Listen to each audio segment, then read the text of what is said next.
नमस्कार, शुभ प्रभातम। आज हम दर्पण आश्रम जा रहे हैं बेंगलुरु से। हम सुबह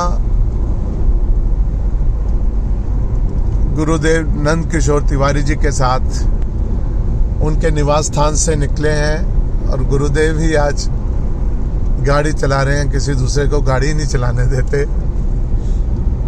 तो बेंगलुरु से निकलकर कनकपुरा जिला पार करते हुए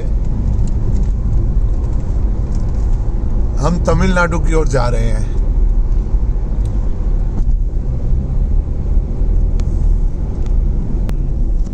ये देखिए जी, ये स्कूल जो दिख रहा है आपको, ये यहाँ के उप मुख्यमंत्री DK शिव कुमार जी का स्कूल है और ये उन्हीं की कॉन्स्टिट्यूएंसी भी है। और ये कर्नाटक का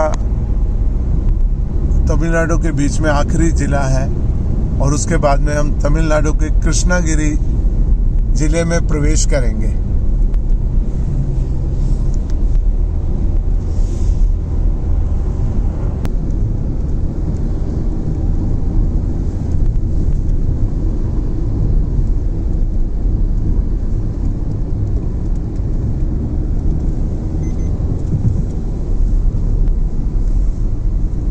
बेंगलुरु से लगभग 65 किलोमीटर हम आ चुके हैं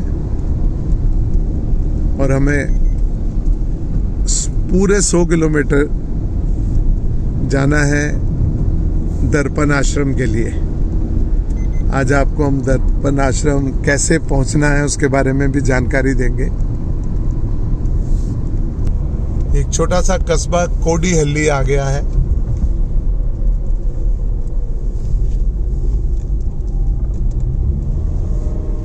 यहाँ जहां भी मंदिर है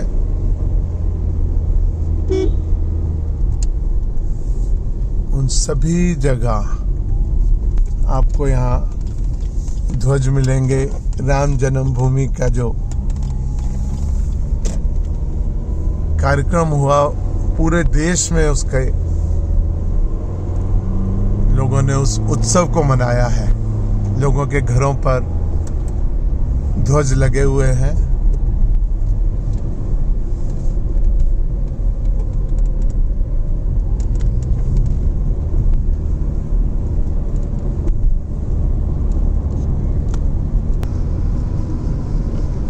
गुरुदेव नंद किशोर तिवारी जी देखिए ड्राइव कर रहे हैं और बहुत ही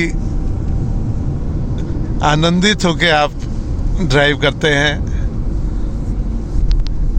और किसी को चलाने नहीं देते हैं। इनका कहना है कि अगर मैं अगर गाड़ी में बैठूंगा तो मुझे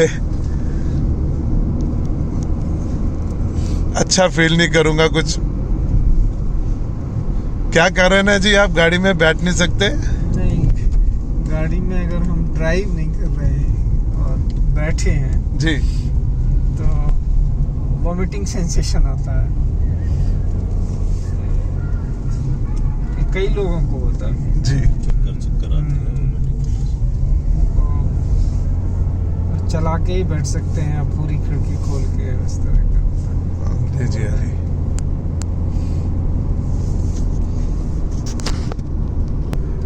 आज हमारे साथ डॉक्टर सुनील आर्य जी भी जा रहे हैं आश्रम। पहली बार इनका आश्रम जाना होगा। तो इस यात्रा में आज हम दर्पण आश्रम की ओर जा रहे हैं। तो उसमें भी ये देखिए तालाब कितना सुंदर है। ये देखिए जी, कितना बड़ा सरोवर है यहाँ।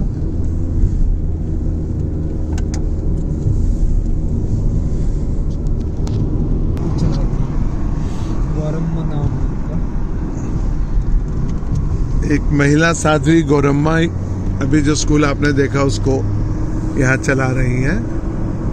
ये पैदल यात्रा की थी बंगलौर से आश्रम तक जी।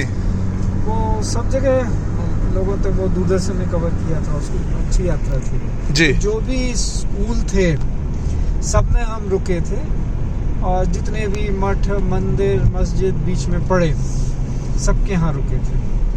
तो क्या उद्देश्य था? उसका उद्देश्य था मेंटर ए मिलियन, मतलब कि शिक्षा के जो हमारा एक स्लोगन लेके चले थे कि 1 मिलियन लोगों बच्चों को सही शिक्षा जो है उसका ज्ञान होना चाहिए। शिक्षा तो मिल रही है लेकिन सही शिक्षा नहीं मिल रही है। तो वो एक उपनिषद हुआ था हमारा जो ऑर्गेनाइजर के एडिटर हैं उनके साथ जी, प्रफुल्ल केतकर जी के साथ। तो उसमें वो चर्चा हमने की थी कि एजुकेशन में 3 चीज़ों की आवश्यकता है। पहली तो एक है कि आपका जो 50% जो शिक्षा का वो है जी, वो जीवन कैसे जीना है इसकी शिक्षा होनी चाहिए 50%।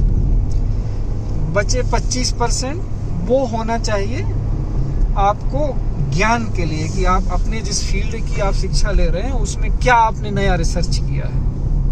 बचा अगला 25%, तो वो आपकी आजीविका के लिए कि जो आपको अपने जो जीविकोपार्जन करनी है उसमें वो 25% लगाएंगे। तो शिक्षा का अभी जो आवश्यकता है वो इस प्रोपोर्शन में होना चाहिए।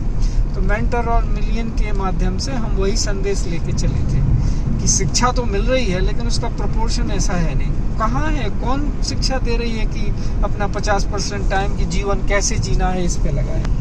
भारत का यही रहा है हमेशा, इन्होंने जीवन को महत्व दिया हमने यहाँ कि आपको मनुष्य जीवन मिला है, बड़ा दुर्लभ है, पहले इसको कैसे जीना है वो तो जान लीजिए आप, तब तो आप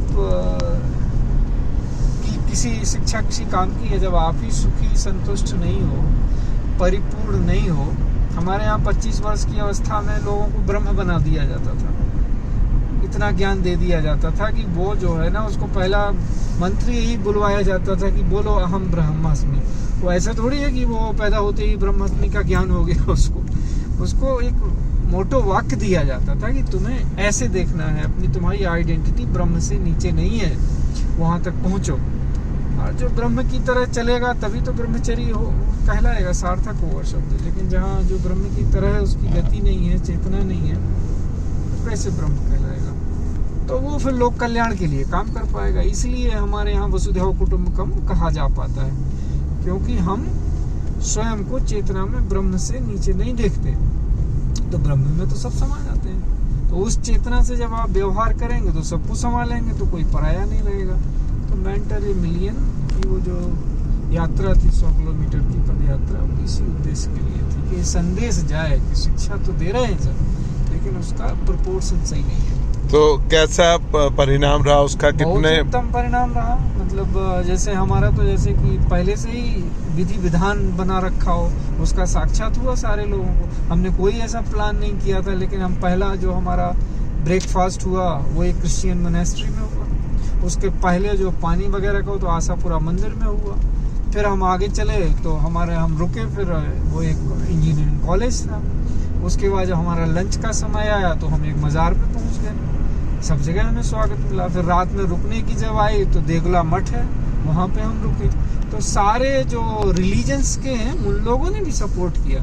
सनातन धर्म को सब मानते हैं, लेकिन वो तो ऊपर लोगों को पता नहीं चलता, नीचे जनता में तो सब जानते हैं कि सनातन ऐसा एक धर्म है जो सबको समाहित करता है, इसीलिए धर्म कहलाता है।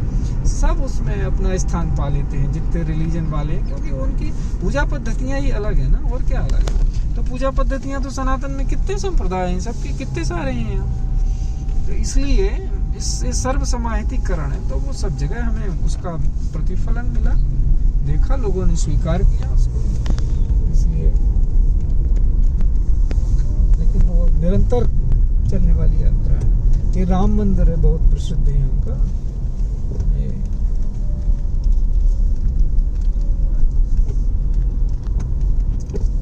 राम में हो गया जी पूरा देश।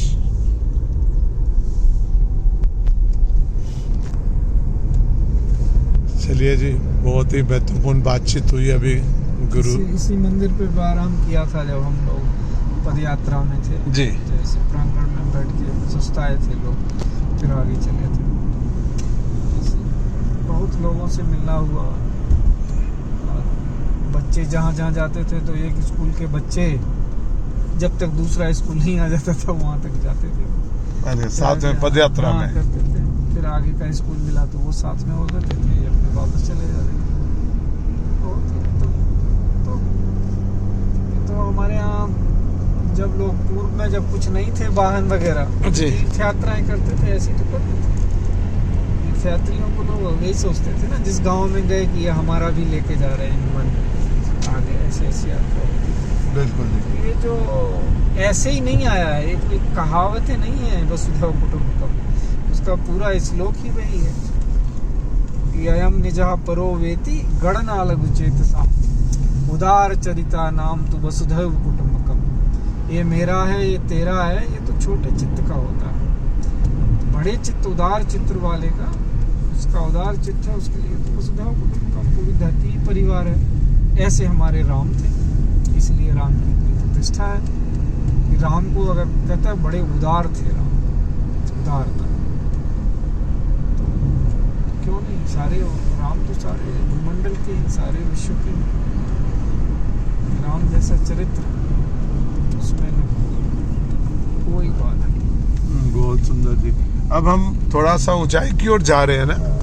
ये देखिए बारिश कम हुई है तो ये लेक नहीं तो पूरी लबालब भरी रहती है पानी से। जी। और इस बार मानसून नहीं आया है तो इसलिए परेशानी है पशुओं को।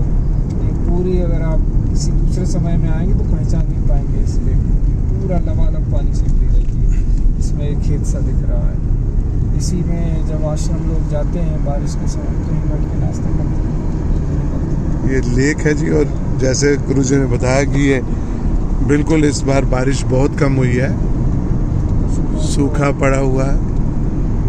देखभाल करना दायित्व है।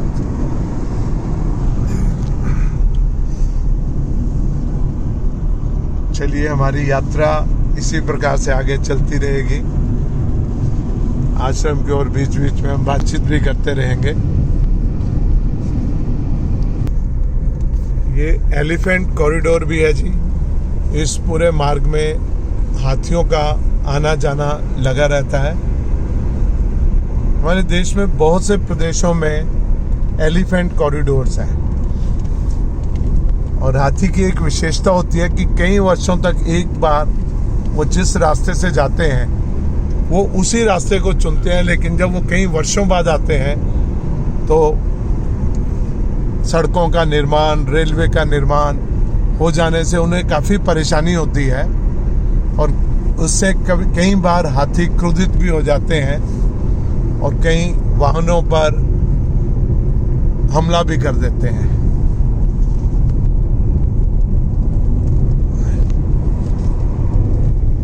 ये देखिए कितना सुंदर इस समय दृश्य दिखाई दे रहा है। सुबह का समय है, धुंध है।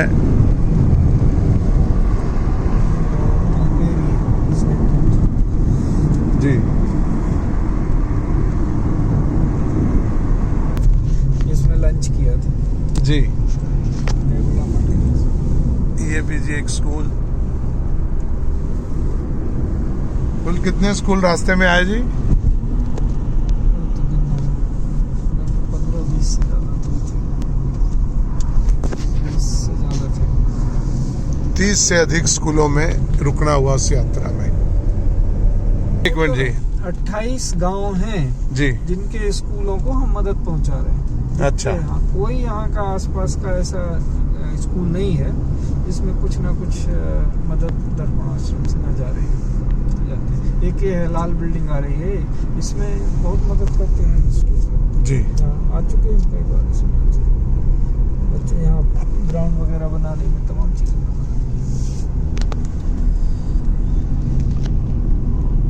दर्पण आश्रम द्वारा इन सभी स्कूलों में नियमित उसके बाद कोई ना कोई मदद की जाती है, कार्यक्रम किए जाते हैं। चलता ही रहता है। अभी कोचिंग का चल रहा है, MMS की ट्रेनिंग चल रही है, कुछ ना कुछ। ये देखिए जी। अभी 27 तारीख को एक लाइब्रेरी करके आए हैं उधर। जी। हाँ, तो यहाँ हसकोटे एक जगह है, वहाँ का स्कूल है, DG 90 नाम है जगह उसका। DG 90 high school. वहाँ पुस्तकालय, पुस्तक व्यवस्था करते हैं। क्या बात है जी, बहुत बढ़िया। रास्ते में यहाँ बहुत बड़ी संख्या में ऐसे सरोवर मिलेंगे जो ये बारिश के पानी से ही भरते हैं ना। बारिश के पानी से भरते हैं, अगर बारिश कम हो नहीं तो लबालब भरे रहते हैं सारे। अब जैसे जैसे हम तमिलनाडु की ओर बढ़ रहे हैं जी ये ड्रॉट प्रोन एरिया हो जा रहा है, जिस जो ये देंकनी कोटे ताल्लुक है जी और स्पेशली जहाँ आश्रम है, कहने को तो पास में कावेरी नदी है वहाँ, जी लेकिन वो ड्रॉट प्रोन एरिया है, वहाँ पे बारिश कम होती है, तो उसके लिए वहाँ वृक्ष लगाने की बहुत आवश्यकता है। आश्रम में हमने 5000 वृक्ष लगाए थे, इसमें 3000 सर्वाइव कर रहे हैं, तो वृक्षों की बहुत आवश्यकता है, लोग लगाएं। आसपास के गांव में भी जो भी आते हैं उनको देते हैं, बताते हैं वृक्ष लगाओ, उसका लाभ होगा। तो कई बार ऐसा हुआ है कि आसपास लोगों ने नोट किया फिर कि जब वृक्ष लगे तो कई बार वहाँ बारिश हो जाती है, आसपास नहीं होती है। ये तो देखा लोगों ने, कई बार ऐसा हुआ कि आश्रम में वो इधर उधर बारिश हो रही, जैसा कि गुरुजी ने बताया कि वृक्षों की बहुत आवश्यकता है। इस पूरे सूखाग्रस्त क्षेत्र है ये तमिलनाडु का, और यहाँ जितने अधिक वृक्ष लगेंगे तो उससे पानी की भी समस्या दूर हो सकती है। जहाँ जहाँ वृक्ष लगाए गए हैं वहाँ बारिश होना शुरू हो चुका है, तो ये हम सब के लिए बहुत ही महत्वपूर्ण है। ये गौ वृक्ष ये सब हमारे जुड़ा हुआ है। अगर आप एक हमारा स्वास्थ्य, गाय, वर्षा, पेड़, ये सब जुड़े हुए हैं, क्योंकि हमारे उत्पत्ति का जो सिद्धांत दिया जाता है तो वही तो कहता है ना कि बलन्नाद उद्भवती भूतानि, तो अन्न से ये तमिलनाडु शुरू हो गया। यहाँ से तमिलनाडु आरंभ हो रहा है जी, ये बॉर्डर आ गया तमिलनाडु का, तमिल लिखा है, यहाँ से तमिलनाडु आरंभ हो चुका है जी। यहाँ से तमिलनाडु में प्रवेश कर रहे हैं। एक परिवर्तन सा भी दिखेगा आपको, मकान यहाँ अलग प्रकार के थोड़े से बनते हैं, बोर्ड सारे चेंज हो जाएंगे, कन्नड़ के बाद यहाँ तमिल भाषा में सभी बोर्ड मिलेंगे। पर नारियल के पेड़ सर्वत्र आपको यहाँ बहुत बड़ी मात्रा में देखने को मिलेंगे। तो इस यात्रा का ये पहला भाग हम यहीं पूर्ण करते हैं। निर्मल रतनलाल वैद्य मेरे चैनल से जुड़े रहिए। इसके दूसरे भाग में हम आगे की यात्रा का विवरण आपको देंगे। इस खूबसूरती को निहारें, ये देखिए।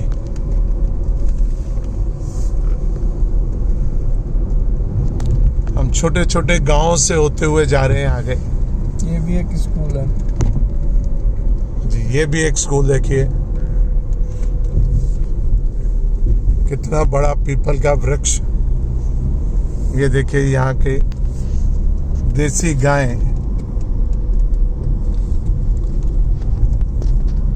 ये है देसी जी। महिलाएं पानी भरती हुई। चलिए जी। जगह हल्लीकर और अमृत महल, हल्लीकर और अमृत महल, ये दो वैरायटी है देसी गाय की यहाँ पे। हल्लीकर और अमृत महल। अमृत महल नाम थोड़ा ऐसा लगता बहुत, है। हाँ जी गाय का नस्ल है तमिलनाडु की। हाँ, जी। कर्नाटक और उसके तमिलनाडु के उसमें पाई थी। अमृत महल की ये जो मैसूर राजघराना है, इन लोगों ने काफी उसमें कोशिश की अमृत महल को बचाने की। चलिए जी, आज सबको विदा लेते हैं पहले एपिसोड की हमारे दर्पण आश्रम की जो यात्रा है। ये हल्लीकर गाय को आप देख सकते हैं यहाँ, ये हल्लीकर गाय है जी। नमस्कार, आपका दिन अच्छा हो और आप जुड़े रहें मेरे चैनल के साथ, ताकि आपको और अच्छी जानकारी हम अपने भारतवर्ष की देते रहें। जय हिंद, जय भारत।